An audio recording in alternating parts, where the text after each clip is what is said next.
Bonjour à tous, Denis Lalmière pour Cinémaniacs. Aujourd'hui, je reçois Louis Charret. Louis qui a eu la chance d'aller voir un nouveau film très différent de tous ces autres films d'avant de Jason Statham, A Working Man. Euh, je lance ça comme une joke plate, là, mais bon, Louis, ça va bien passant? Ça va bien. Écoute, Oui. on va tout de suite se le dire. Il ressemble moins à un des films de Jason Statham que comment ça s'appelle déjà? The Equalizer. OK, ouais. Genre, littéralement, genre, j'ai fait comme, OK, yeah. Parce que moi aussi, je m'attendais à ce que le film soit juste un copier-coller avec un différent skin de genre tous les autres films que Les Jason Statham a Beekeeper, fait, puis genre toutes ces affaires-là. Puis, Transporteur, Beekeeper, toute la gang. Je m'attendais à ce que ça soit un copier-coller de ça. j'espère que tu vas me prouver que j'ai tort, mais moi, j'ai l'impression que Jason Statham est devenu le nouveau Steven Seagal. C'est Hey, mon. on va voir ça dans quelques années s'il se laisse aller puis il se pogne la bedaine, là, mais bon. Euh, Il s'est fait toute une scène dans un clip topless, là. non, j'ai l'impression qu'il est pogné un petit peu comme lui qui fait les Fast and Furious, lui qui fait Dominique Toretto. Ah ouais, ouais, Il, Vin Diesel. il est pogné dans le même genre de film forever. Ouais. Il a été typecast forever. OK. Fait qu'à Working Man, c'est quoi le synopsis de ça, là? Synopsis, c'est qu'un ancien. Ils disent pas nécessairement c'était quoi sa place dans l'armée, mais un ancien de l'armée finit par revenir à la maison OK. et décide de juste genre refaire sa vie comme un honest working man Oh. dans des chantiers de construction. Ouais, OK. Là où il y a plein Et de mafieux. ben, c'est un chantier de construction fait par une. Ben, fait. Genre, c'est tenu par une famille. Ouais. So, les owners, c'est vraiment mari et femme, puis t'as la fille avec eux OK. autres. Puis ça, c'est du bon monde, c'est ça? Ça, c'est du bon monde. Là, OK. l'affaire, c'est que, well, kidnapping arrive, What happens? Q taken, pendant genre 5 minutes. I will find you and I will end you. Ouais, OK, ouais.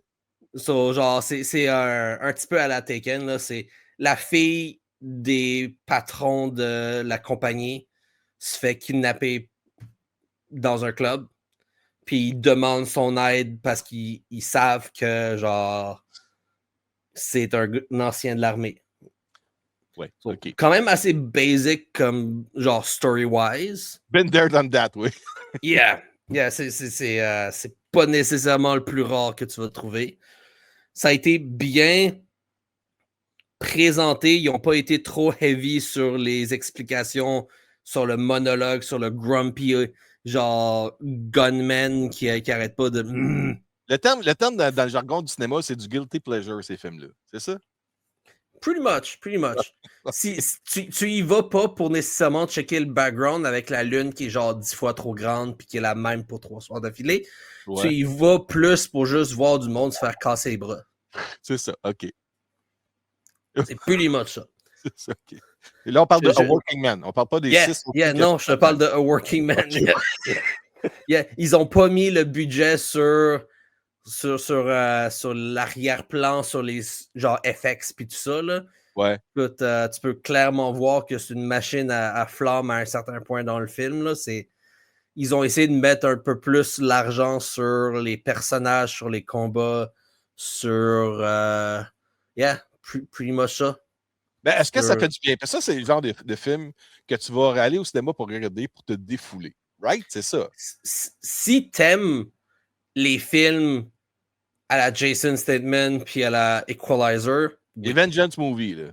Yeah, Ouais, c'est yeah. ça. Tu vas aimer ça. OK.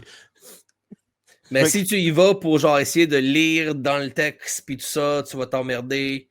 Il n'y a pas grand entre les lignes. ouais. Si tu y vas pour John Wick style, que genre tu comptes les balles, non. Non. Non.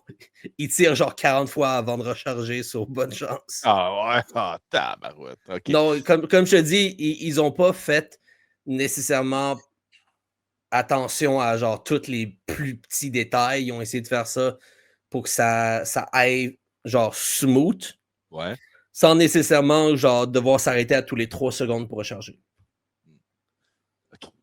L'histoire, c'est quoi à part de ça? C'est littéralement que ça. Il dit C'est m'aller sauver ta fille. Il parle à son boss, puis il dit m'aller sauver ta fille, puis il va sauver sa fille, c'est ça?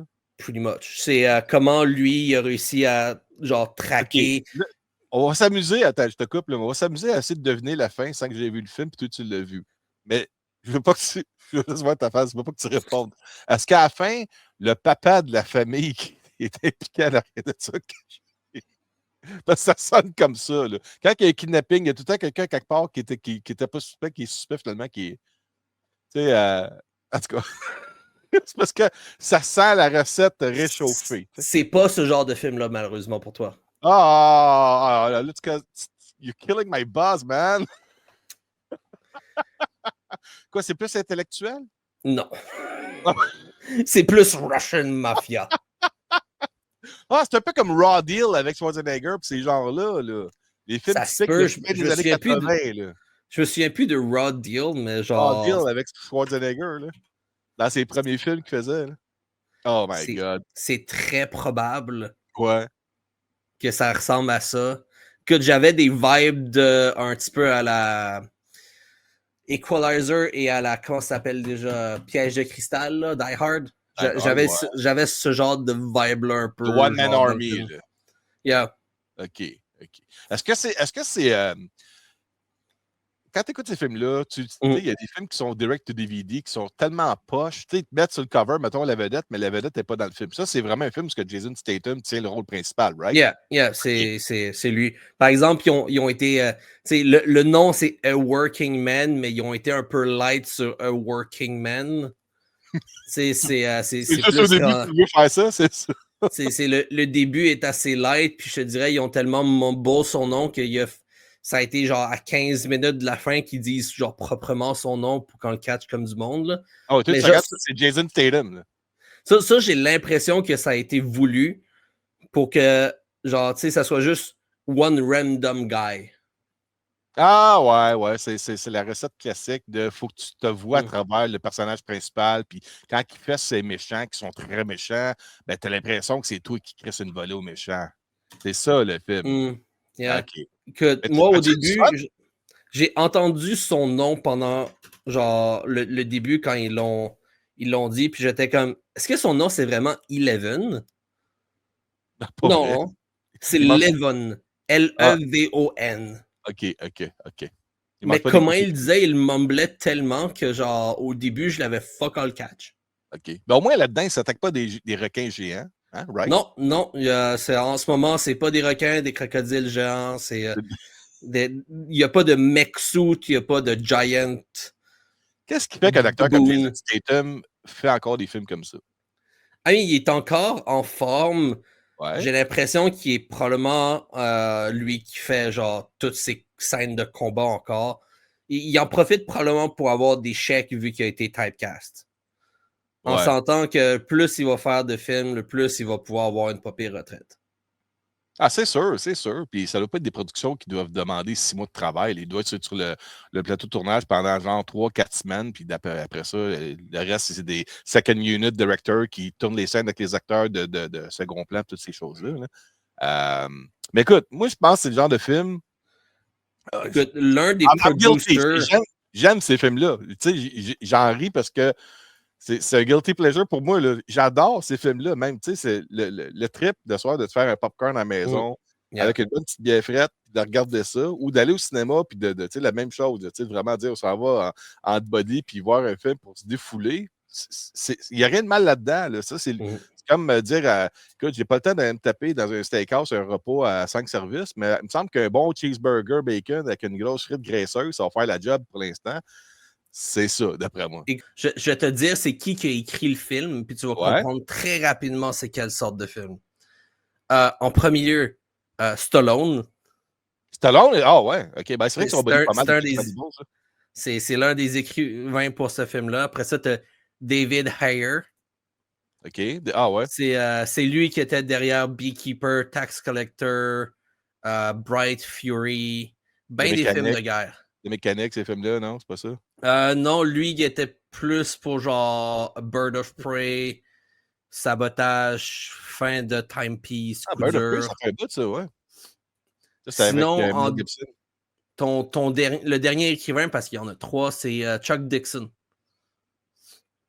C'est lui qui a fait Young Justice, Harley Quinn, Batman Soul of the Dragon, Batman Ninja, Injustice 2.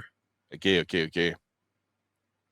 So, on a du monde d'action, un qui est un petit peu plus dans l'animation, est-ce que je peux voir? Avec Chuck? Ça se peut. Mais oui, Sinon, c'est des gars qui des crank-out scripts, like... c'est des manufactures à scénario de films divertissement. C'est le même directeur que Beekeeper, que Tax Collector. C'est littéralement David Ayer. Ouais. Il est bon à ce qu'il fait, puis il fait juste refaire la même recette. Ben, au moins, il y a une affaire qu'on peut donner encore à Jason Statham, c'est que malgré qu'il est typecasté dans ce genre-là, il réussit quand même à jouer dans des films, tu sais, ce qu'il appelle des Assembled Group, là, où est-ce qu'on l'a vu dans Expendables avec Stallone, on l'a vu aussi dans Fast and Furious avec Diesel. Il réussit quand même à aller chercher saveurs différentes pour son genre de personnage qu'il fait. Mais il change pas tant que ça son personnage. Hein? Non, c'est ça. Il réussit à mettre son... Jason Statham réussit à se mettre dans d'autres genres de films. C'est ça. Écoute, je dirais il a fait les 2 Meg. So, ouais. Puis il n'a pas plus changé. Ils n'ont pas donné le rôle de l'intello à lunettes. Là. Non. Le requin peut manger des bateaux, mais lui, il prend un sidou et il dit on s'en va attaquer le requin avec un harpon. Yeah. Pretty fucking much.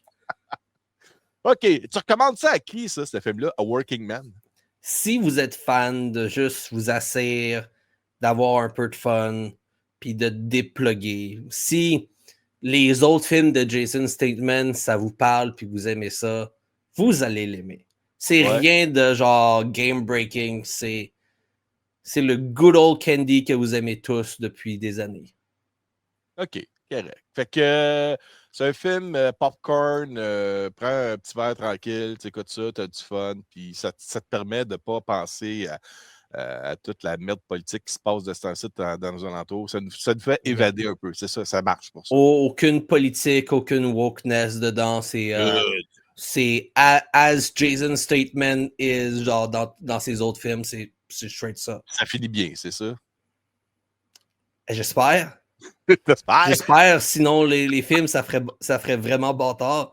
C'est comme, tout le monde meurt, c'est comme, what? Écoute, merci beaucoup, Louis, de m'avoir parlé de ce film-là. Tu m'as donné le goût de me faire un petit marathon de films de Jason Statham, sérieusement, parce que une soirée où tu tapes 3 films de Jason Statham puis tu essaies de voir la différence et les choses similaires entre chacun de ces films-là. Tu les mets les 3 en même temps puis tu essaies de trouver là où ça commence à changer. Tu essaies de construire une trilogie officielle avec ça. Tu dis, non, mais c'est parce que, tu sais... Mais écoute, si tu prends tous ces films, ça peut faire des phrases. A Working Man The Beekeeper. Genre, littéralement, tous les noms de films. Tous les noms de films qu'il y a, c'est genre... C'est comme dans phrase, ils prennent des chunks de la phrase pour faire le titre du film, c'est ça? Yeah, pretty much. Genre, on va y aller, on va voir ça, là, sa filmographie. So, The Beekeeper, The Expendable, Megder, Fast, Wrath of a Man. Parce que, of course. J'ai l'impression que tu parles. The Fast and Furious, Mechanic, Spy, Wild Card. Genre, c'est tout comme si ce serait des demi-phrases. Safe, Killer Elite, Homefront. Ouais. On dirait qu'ils ont choisi un style de titre pour ces films, puis ils ont juste fait comme, ça marche. Ah ouais. On met la face de Jason Statham sur le poster. Au moins, tu me dis que c'est divertissant, c'est quand même bien fait. Puis Jason Statham tient le rôle principal, il n'est pas juste un guest dans son propre film, parce qu'on voit souvent ça dans le direct-to-DVD. Ça, c'est quand même un film de cinéma. Ça ne fera pas un gros tabac, j'imagine, dans les box-office. Ça m'étonnerait que ça... Sauf que ça va aller chercher son crowd, c'est ça? Son crowd va le suivre, va aller le voir, puis tout le monde va avoir du fun. OK, correct. Parfait. Mais écoute, Louis, merci beaucoup d'avoir pris le temps de t'être déplacé pour aller voir le film. Guilty pleasure, hein? Je pense que c'est ça. Puis, Working Man, c'est au cinéma très bientôt, ça? Ça devrait être le 27, si je ne me trompe pas. Le 28, sur ce vendredi. OK, parfait, ça. All right, Louis, on cesse là-dessus. Le pire, c'est que ta critique me divertit. On se reparle très bientôt pour un autre film ou d'autres choses, ou du gaming, quoi que ce soit. Clairement. D'ici là, moi, j'ai d'autres affaires à faire. Je vais te laisser là-dessus. Puis on se reparle très bientôt, Louis. Merci beaucoup d'avoir participé. Pas de trouble. Merci. Bye bye. Ciao.